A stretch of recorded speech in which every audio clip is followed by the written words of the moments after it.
He mocked my old car, my retirement, and my life in front of everyone.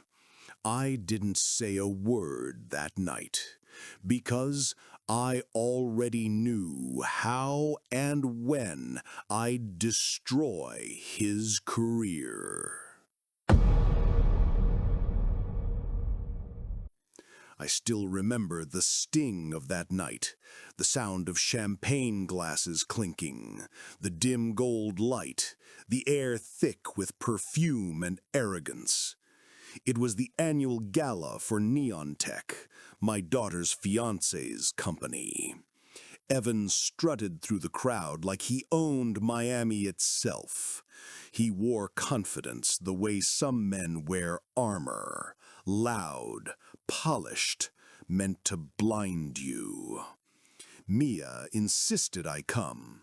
She said, "He wants you to meet the board," as if I'd been waiting for that moment all my life.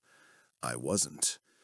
I'd been retired for 7 years, content with my small life near Biscayne Bay, books, the occasional fishing trip, peace. When I arrived, Evan greeted me with a smile sharp enough to cut. "Mr. Carson," he said, his tone stretched thin, "glad you could make it. I wasn't sure the valet would accept that."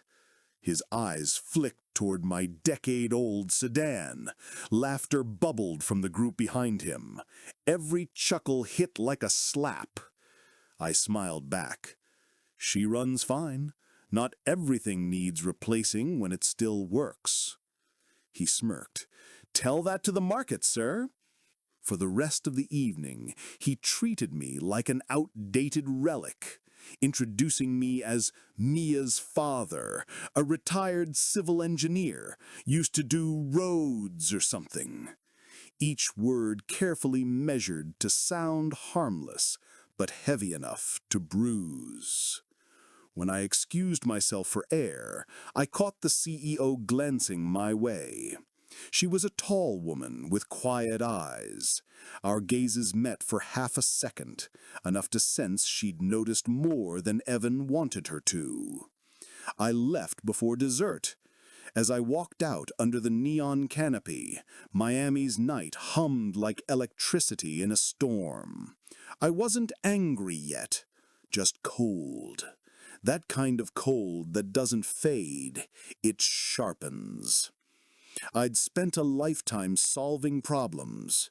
This one would be no different. 2 weeks passed before I heard from Mia. She called to apologize, voice small. "He didn't mean to sound rude, Dad. He was nervous." Nervous men don't laugh at other people's cars. They watch the road ahead. After that, I started watching, too. Evan's world was public. Social media trophies, magazine features, photos with investors at rooftop bars. I noticed a pattern, the same handful of clients in every post, the same luxury watch on every wrist. One name stood out, Cortez Infrastructure Partners, a firm I'd crossed paths with years ago during a municipal project. They were efficient, but rumors followed them. Bidding scandals, ghost invoices, shell companies. I still had contacts inside city development. A phone call here, a coffee there. I learned that Neon Tech was partnering with Cortez for a new smart highway initiative worth millions. And Evan, he was heading the financial modeling. It didn't add up. He was 32, barely 4 years in management. Men like that don't climb without stepping on someone else. I dug deeper. One evening, I drove to my old office downtown. My former assistant, Gloria, was still there. Loyal, discreet, sharper than anyone I had ever worked with. I said, "Gloria, I need a favor. Quiet one." She looked at me over her glasses. Who am I not telling? I replied, everyone. She pulled archived procurement logs, old vendor data, internal references. What she found wasn't proof, but it was smoke. Duplicate vendor codes, inconsistencies in cost estimates, signatures that looked forged, and all connected to Neon Tech's recent bids. I told myself revenge wasn't the goal anymore. Justice was. The revenge would just be collateral. I spent nights at my dining table, papers spread like a crime scene. Numbers don't lie. They just wait for someone patient enough to listen, and I'd built a career on patience. By the third week, the picture was clear. Evan was orchestrating a fraud through layered subcontracts, shell vendors billing Neon Tech, funds rerouted to offshore accounts under an alias he thought clever, EVC Holdings, his initials rearranged. Amateur arrogance. I didn't confront him. Men like Evan thrive on confrontation. It gives them control of the story. I preferred silence. Silence unnerves them. Instead, I called a retired auditor I trusted, Malcolm Price. Gray hair, dry humor, brilliant mind. "You got another puzzle for me?" he asked when I arrived at his cluttered apartment. I said, "Something bigger." Handed him a USB drive. "Follow the money trail." Quietly. He opened a beer, inserted the drive, and smiled. Miami sunshine and corruption. Classic. For the next few days, he kept me updated through coded emails. The gardens full of weeds. Found a route under EVC. Within a week, he had full documentation. Bank records, timestamps, IP traces. All roads led back to Evan. I stared at the files for hours. Each page was a nail in a coffin he'd built himself. That night, I sat on my balcony, overlooking Biscayne Bay. The city glittered like temptation incarnate. I could have sent everything to the police, to the press, but that would have been too simple, too merciful. Evan's humiliation had been public. His fall would be too. I murmured. He wanted a stage. I'll give him one. And I began setting the trap. Evan thought he was invincible. The news articles, the interviews, the photo ops. He was the golden boy of Miami's tech expansion. His smile appeared on billboards near Brickell, promising innovation, smart cities, and transparent systems. I almost laughed at the last one. Transparent. Yes, you could see right through him. Malcolm and I spent a week refining the evidence. Clean, simple, irrefutable. We cross-checked timestamps, routing numbers, signatures. The data trail wasn't just strong, it was surgical. Evan had siphoned over $3 million through shell vendors he controlled, and it wasn't a one-time slip, it was systematic theft. The key was timing. Neon Tech's annual investor showcase was coming up. Live-streamed, attended by the CEO, board members, media, and city officials. Evan was presenting the company's flagship Urban Vision project that day. Perfect stage, perfect fall. I needed one more step. Access. So I reached out to the CEO directly, Camila Rhodes. We'd never met formally, but I had heard of her reputation. Meticulous, ethical, old school. I emailed under my consultancy firm, Carson Technical Advisors, using my old credentials. My message was brief. Miss Rhodes, I recently reviewed financial documentation linked to Neon Tech's infrastructure bids. There are irregularities that warrant immediate attention. I prefer to discuss them in person. She replied within 2 hours. Tomorrow, 9 a.m., my office. The next morning, I wore my old Navy suit, creased but honest. Miami's sunlight burned white across the towers as I drove downtown. Her office was glass and chrome, all quiet power. Camila didn't waste time. Mr. Carson, what are we looking at? I placed the file on her desk. You're being robbed from within. She scanned the first few pages and her eyes narrowed. When she reached the highlighted transfers, her voice changed. Who's responsible? I said, someone presenting at your investor event. I'd rather you see it for yourself. She leaned back, expression unreadable.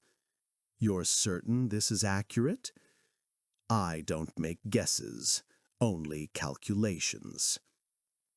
Camilla nodded slowly. Be at the showcase, front row. I'll handle the rest. As I left, the receptionist smiled politely. She had no idea she'd just witnessed the first step of a career's destruction. The day of the showcase arrived hot and electric. The venue? A glass-walled conference hall overlooking the bay. Miami glistened outside like a polished weapon. Inside, Neon Tech's elite gathered. Investors in tailored suits, journalists setting up cameras, executives rehearsing smiles. Mia was there too, radiant and tense beside Evan. She waved when she saw me. "Dad, you came!" "I did," I said calmly. "Wouldn't miss it." Evan turned, visibly uncomfortable. "Didn't expect to see you, Mr. Carson. I hope you'll enjoy the presentation. It's above your field, but I'll try to simplify." He smiled like a knife. I smiled back. "Please do." The lights dimmed. Music swelled. Evan stepped on stage, wireless mic clipped to his collar, confidence radiating from every gesture. "Ladies and gentlemen, Neon Tech is redefining the future of infrastructure. Efficient, sustainable, transparent." The irony almost made me laugh. He breezed through slides, charts, 3D models, projections, every line rehearsed, every gesture measured. The audience nodded, impressed. Until Camilla stood up. "Pause the presentation, Mr. Turner." The room froze. Evan blinked, confused. "Of course, Miss Rhodes. Is there? Please switch the display. File marked EVC Audit Report." The screen flickered. The Neon Tech logo vanished. Then came spreadsheets, wiring diagrams, transaction routes, EVC holdings highlighted in red. Silence deepened. Camilla turned to the crowd. "These are internal financial records showing misappropriated funds, over $3 million routed through shell companies linked to Mr. Turner." Gasps rippled. Phones lifted to record. Evan's face drained of color. That's impossible," he stammered. "This must be a mistake." Camilla's tone was ice. Our external consultant verified the data. And then she looked straight at me. "Mr. Carson, would you confirm?" Every head turned. I stood, slow and steady. Yes, every number, every account, verified. I met Evan's eyes. No anger, just clarity. "You said I was outdated, Evan, but math doesn't age." Security approached. Evan shouted, protested, begged. Cameras flashed. His empire crumbled in real time. He wanted an audience, now he had one. As they escorted him out, Mia stood frozen, hands shaking, her voice barely a whisper. "Dad, what did you do?" "What I had to," I said. "You just saw who he really was." And I walked out before the applause started. For days, my phone didn't stop buzzing. Calls from reporters, lawyers, even old colleagues congratulating me for bringing justice. Justice? Maybe. But victory has a bitter aftertaste. Mia stopped answering my calls. When she finally came to see me, she looked exhausted, eyes red, voice trembling. "You humiliated him, Dad, in front of everyone." "I only turned on the lights. You could have warned me." "And what would you have done? Believed him over me?" She had no answer. She packed her things, moved out of Evan's penthouse, and disappeared for weeks. I let her. Some truths need silence before they sink in. Meanwhile, the fallout spread like oil on water. Neon Tech issued statements, investors demanded audits. Camila Rhodes was praised for decisive action. Evan's assets were frozen. He vanished from the city within days. Rumors said he'd fled to the Caribbean. I didn't care. My war was over. Or so I thought. Late one night, there was a knock on my door. I opened it to find Mia standing there, drenched from the rain, trembling. "I can't find him. He's gone. They're investigating everything, and I didn't even know who I was married to." I poured her tea, let her cry, said nothing. When she finally looked up, I spoke quietly. "You didn't lose a husband, Mia. You lost a parasite. Now you can start living again." She nodded slowly, but her voice was raw. "You hate him." "No," I said. "I stopped hating him the day he lost everything. Hate is fuel. I'm done burning." Revenge, I realized, isn't about satisfaction. It's about silence. The silence after the storm, when you realize the thunder's gone. But so is the warmth. Outside, the rain kept falling, washing the streets clean. Months bled together after the scandal. The headlines moved on. Another politician fell, another startup imploded. But in Miami, people remember. They whisper. Evan's name became shorthand for arrogance. Pulling an Evan meant cutting corners and getting caught. I kept to my routines. Coffee at dawn, long walks by the marina, small engineering consults for the city. Peace felt foreign at first, like a borrowed suit that didn't quite fit. Mia lived with me again. She barely spoke those first few weeks. Guilt clung to her like humidity. One morning she asked, "Do you ever regret it?" "Regret what?" exposing him. I thought about that for a while. No, but I regret that you had to watch it happen. That cracked something open.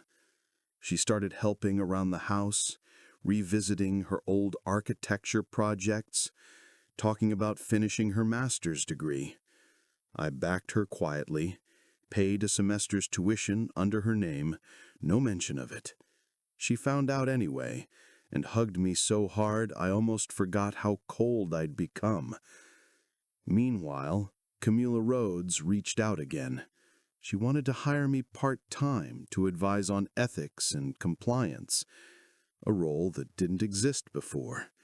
I don't work for titles anymore, I told her. Then work for change, she said. And somehow, that sounded right. For the first time in years, I walked into an office, not out of vengeance, but purpose. The younger analysts respected me, called me Mr. C. They asked how I'd caught the fraud. I told them, patience, and not caring who gets credit. Miami's skyline shimmered beyond the glass. Same city, different pulse. Revenge had ended a lie. Redemption was teaching others not to start one. Exactly 1 year after the gala, Camila hosted another event, this time to celebrate Neon Tech's new transparency initiative. She insisted I attend. I almost refused. Then Mia smiled and said, "Come on, Dad, it's poetic." The ballroom looked the same. Lights, cameras, the murmur of wealth, but the energy was different, cleaner. I sat near the front. Camila took the stage and thanked the team, then paused. "There's someone here who reminded us that integrity isn't a slogan, it's a standard. Mr. Carson, would you stand?" Applause rolled through the hall. I stood, uncomfortable but steady. Mia beamed beside me. For a moment, I caught my reflection in the mirrored wall. Older, calmer, unbroken. After the speeches, I stepped outside onto the terrace. The bay wind smelled of salt and diesel. Mia joined me. She looked lighter, she said. Maybe because I finally put something down. She laughed softly. "He tried to destroy you." "No," I said. "He tried to define me. That's harder to forgive." We watched the city lights flicker on the water.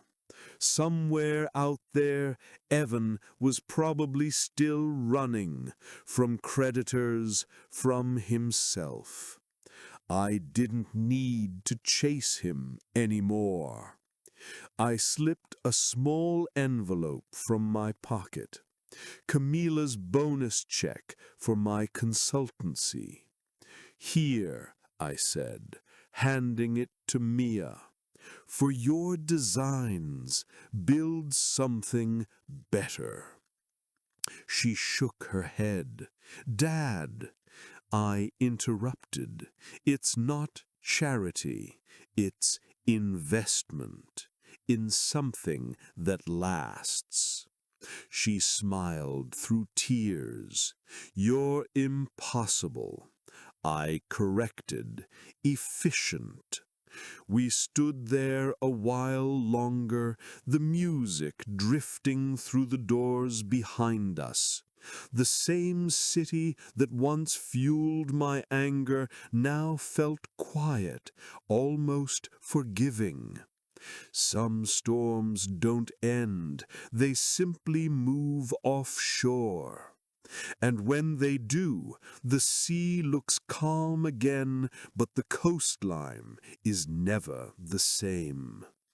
I turned to leave, but Mia called out, "Hey, Dad."